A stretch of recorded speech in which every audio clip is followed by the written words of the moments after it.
Hey, I'm Courtney Waterman, your tutor. Lover of anime, manga, and math. And you just tuned into another session of Tutor Me Senpai. Welcome back, everyone. Today we're jumping into a 5th grade topic, adding and subtracting decimals. If you're new to my channel, I'll be putting time codes in for this video in the description box below, so check that out. And if you need to skip ahead to any part of this video, feel free to do so. If you have any questions about what you see here today, remember you can always put them in a comment box below. I'd love to be able to read those and help you as much as I possibly can. If you have questions about your own homework, remember you can always visit me on Facebook at Tutor Me Sempai and tell me all about it there. When you find this video helpful, remember to leave a like. It really helps get this video and many others to more and more people who could potentially use some more help. And while you're at it, hit the notification bell, smash the subscribe button, and share this video with a friend. Well, without further ado, let's talk a little bit more about adding and subtracting decimals. Now, adding and subtracting decimals might be a new topic, so it could be a little scary, but one thing about math is math tends to build on itself. So if you know how to do one thing, you could potentially use that to learn how to do something you don't know how to do. So that's what we're going to do here. We need to learn how to add and subtract decimals, but let me tell you, there is something that you already know how to do that can help us right away. Let's say we have this question here, 125 plus 525. If I asked you to add those, what would you do? Well, you would probably line them up like this, 125, and then put 525 right under, put the line here, put your little add sign here, and then you would go to add them one at a time. So let's do that. 5 plus 5 gives us 10, carry over the 1. 1 plus 2 gives us a 5. 1 plus 5 gives us a 6. So our answer is 650. This is something that we already know how to do. So let's use this to figure out how to add and subtract decimals. Remember, math is about building blocks, taking something you do know to find out something you don't know. So how do we use this in order to add and subtract decimals? Would you believe me if I said it's the same exact thing? Let's say instead of 125, you had 1.25. And instead of 525, you had 5.25. So now we transform this, instead of adding hundreds, we have some decimals here. So we're going to set this up the same exact way we did the previous ones.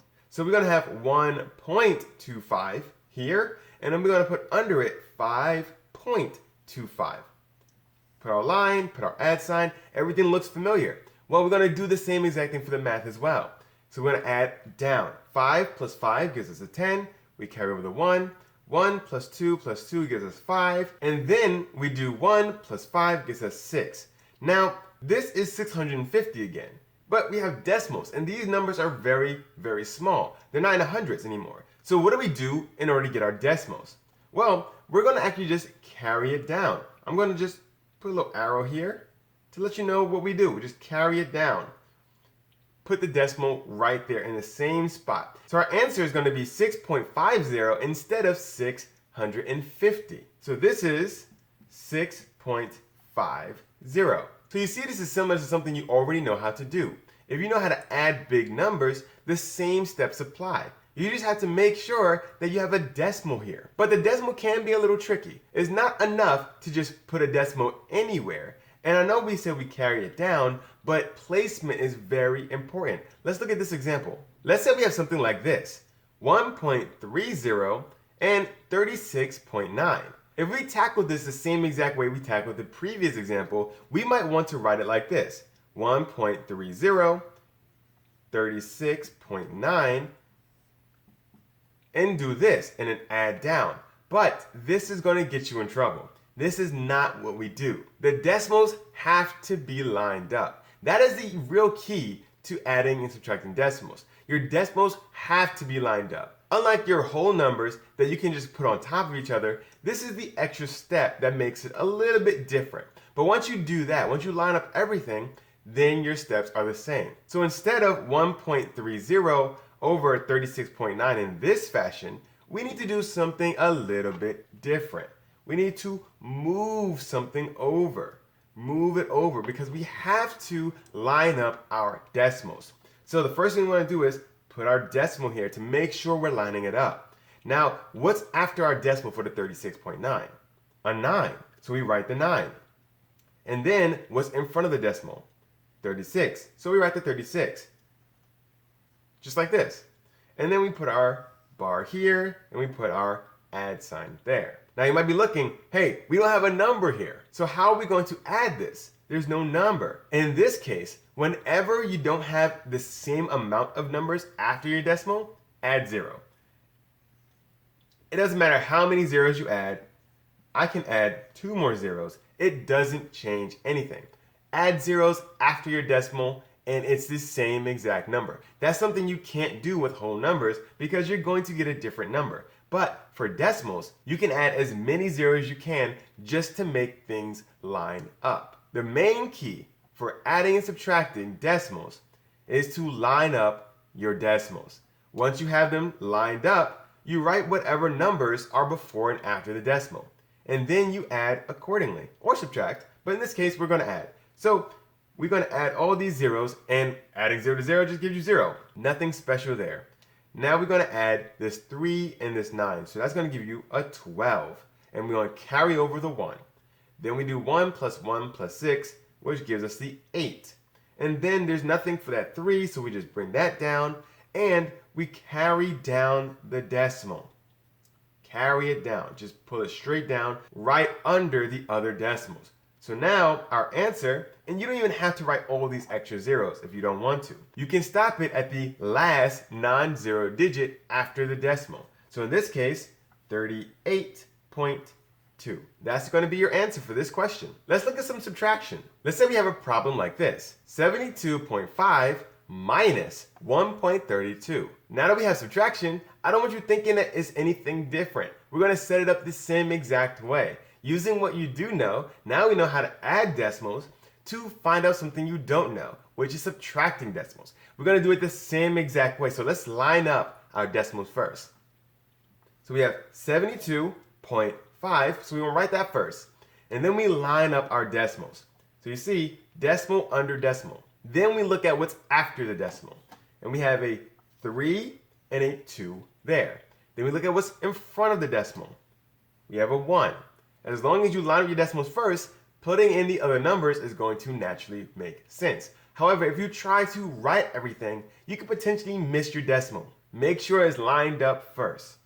Then you put your bar, then you have a subtraction sign here this time, and then we notice we have an empty spot up top. No worries. Adding as many zeros as you need in order to line up everything is perfectly okay. Now that we have everything lined up, there's a number over and under every other number. We're going to subtract. We're going to start here. We do 0 minus 2, but we can't because 0 is smaller than 2. So let's borrow a 10 from this side. Now we have 10 minus 2. So we have 8, 4 minus 3 gives us a 1. We have a 2 minus 1 gives us a 1. And there's nothing here under the 7, so we just bring down the 7. But we're not done. What do we have to do for our decimal? We have to bring it down. So we see our decimals are right here, and I have a convenient spot waiting for it right here. So this is our answer, 71.18. 71.18. Before we get out of here, let's look at a bonus question I have for you. What happens if you add a really big number to a really small number, but they both have decimals? Let's line it up and let's see what we get. Here we have a really big number. I'm gonna put a comma here so you can see how big it is. This is 17,857.32. And we're adding something that's less than 1. You see we have a 0 before the decimal. And we want to know what the answer is when we add these two numbers. Well, we're going to set it up the same exact way. First, let's write our first number. So we have 17,857 with our decimal, 3, 2. Now we line up our decimal. First step, line up the decimal. We put our decimal here. The next step is what's after the decimal. So we put everything after the decimal. So we have a 7, a 6, a 9, 1, 5, 6. What's before the decimal? We have a 0.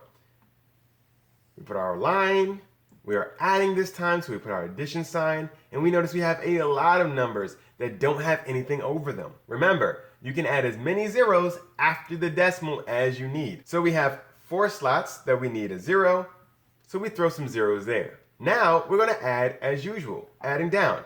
0 plus 6, 6, 0 plus 5, 5, 0 plus 1, 1, 0 plus 9, 9. Now we have 2 plus 6 gives us an 8.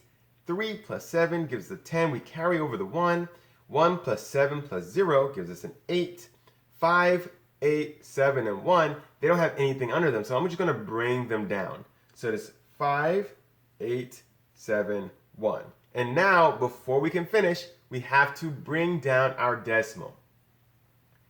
It's right under the other two. You don't have to second guess that. Just bring it straight down. So our final answer is going to be 17,858.089156.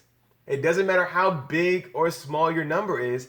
When you're adding or subtracting, just make sure you are lining up your decimals. I hope you're able to follow on today's example, and I hope you realize that adding and subtracting decimals is very simple because you've already been doing something very similar to it for a long time now. If you can add and subtract whole numbers that are pretty big, then you can add and subtract decimals. You just got to remember you're one step before you get started. Line up your decimals. Line up your decimals. If you can line up your decimals, everything will naturally fall into place. And if you have numbers after your decimals that don't have numbers either under or over them, add zeros after your decimals to line up everything. That doesn't change anything. It just makes it look complete. If you have any questions about what you saw here today, remember you can put them in the comment box below. I'd love to be able to read those and help you as much as I possibly can. If you have questions about your own homework, let's see on this channel. Remember you can either write them down below or visit me on my Facebook page at Tutor Me Sempai and tell me all about it there. If you haven't done so already, remember to leave a like. It really helps YouTube know that this video was helpful to you and could potentially be helpful to somebody else as well. And don't forget, hit the notification bell, smash the subscribe button, and share this video with a friend. Well, that's all the time I have for today. I'm really hoping this helped with your homework, and I'm looking forward to seeing you again next week. I'm Courtney, and this is another session of Tutor Me Sempai.